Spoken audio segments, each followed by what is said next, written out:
Nissan Figaro buyer's guide looking for a retro 2+2 with charm and character by the bucket load? The Nissan Figaro could be just the ticket. Here's how to buy one. The Figaro was one of Nissan's Pike factory cars, which included the B1, POW, and S Cargo, and was launched at the 1989 Tokyo Motor Show.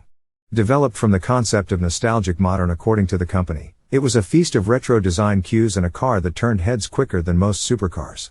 Just 20,000 were built, all of them in 1991 and for the Japanese market only, and such was its popularity that a lottery had to be held to pick the buyers.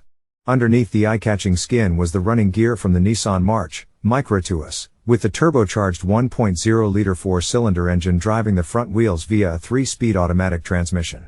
75 bhp meant modest performance, but this car was all about the way it looked. The Figaro was offered in only 4 colors: emerald green, pale aqua, topaz mist, and lapis gray, representing spring, summer, autumn, and winter, respectively. A good few thousand found their way to the UK, so if you're charmed by its appearance, you won't have much trouble finding one. Bodywork: the front panel and wings are formed from plastic resin, so assuming there's no obvious damage, there's nothing to worry about. It's not such good news further back, where the steel panels are prone to corrosion and the double-skinned sections can harbor rot that's more serious than it appears on the surface.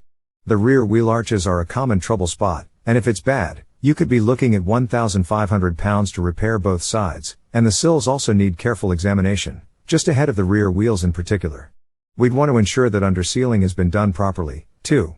Also check the bonnet and boot edges, along with the bottom of the doors, which have a tendency to rust from the inside. A good look in the area beneath the rear bumper is wise, too. It's where the drains exit from the wet boot. It's designed to allow water inside, so anything placed in there will get wet if it's raining, and if they get blocked, it allows water to get into all manner of hidden areas.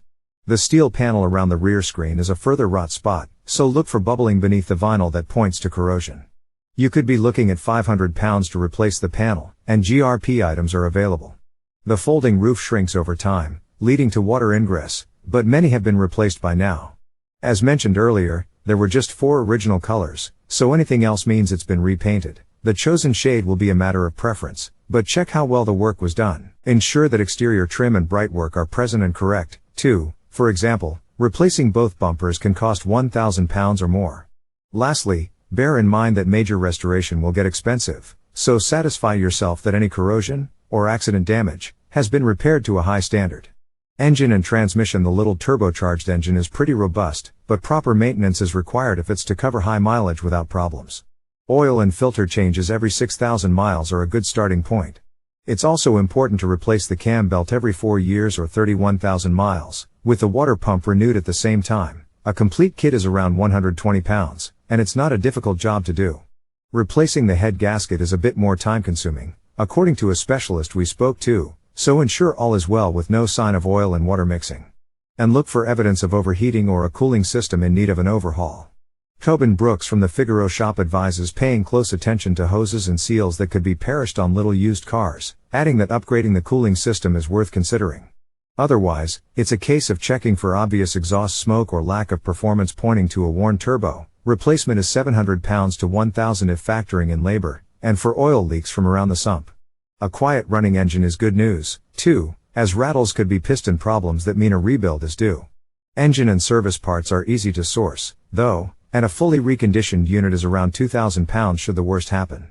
One last thing is the use of E10 fuel. The Figaro should ideally be run on E5, so if you're not sure that's been the case, you'll want to pay extra attention to the condition of fuel system pipework and components.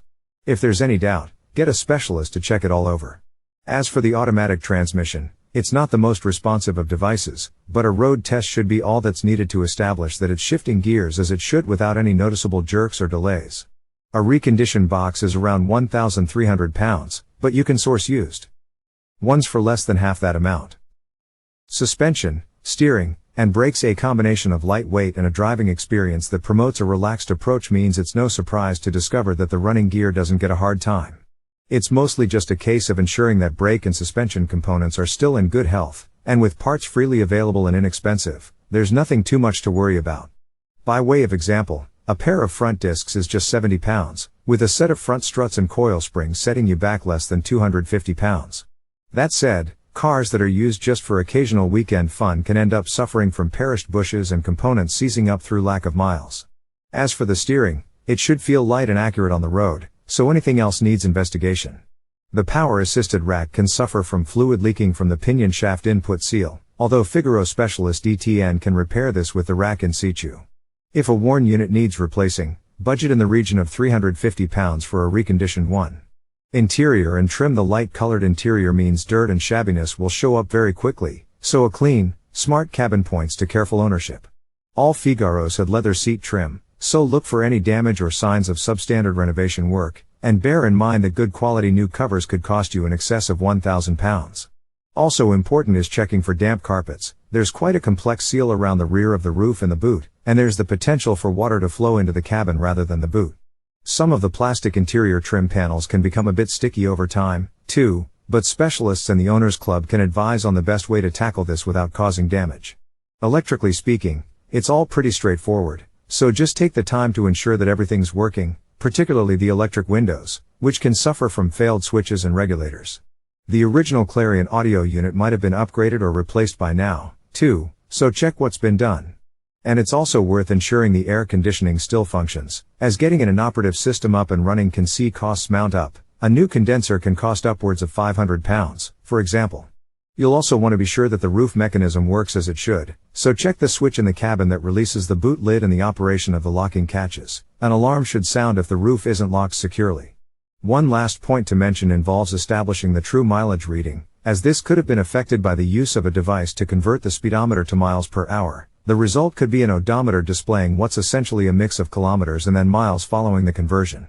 Nissan Figaro. Our verdict: while the cutesy, retro styling isn't going to make the Figaro everyone's cup of tea, there's no doubt they engender a lot of loyalty amongst those that get them.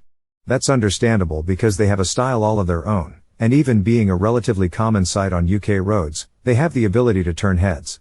That alone might be enough to sway you into buying one, and as long as you take the time to find a car that's rust-free and well-maintained, there's really nothing that should make ownership anything but fun and enjoyable. Factor in a good choice of specialists and an enthusiastic and very knowledgeable Owners Club, and you may just find yourself smitten by this car's charms. It's often all too easy with classics to get bogged down in model variations and engine choice and the like, but there's no such complication here. Just the one model on offer and a production run lasting months and not years makes establishing values a bit simpler. If you can find such a thing, they seem rather rare in the classifieds, then a project can probably be found for up to £1,500, but a number of the cars are in the £4,000 to £8,000 range. The lower of these figures and up to £6,000 get a reasonable example that's perhaps in need of some work, while at the upper end you're looking at something usefully sound. Very good ones with a mileage of 50k or less are £10,000 to £12,000, while the absolute best examples can command upwards of the mid-teens. The Owners Club's advice? Spend as much as you can afford.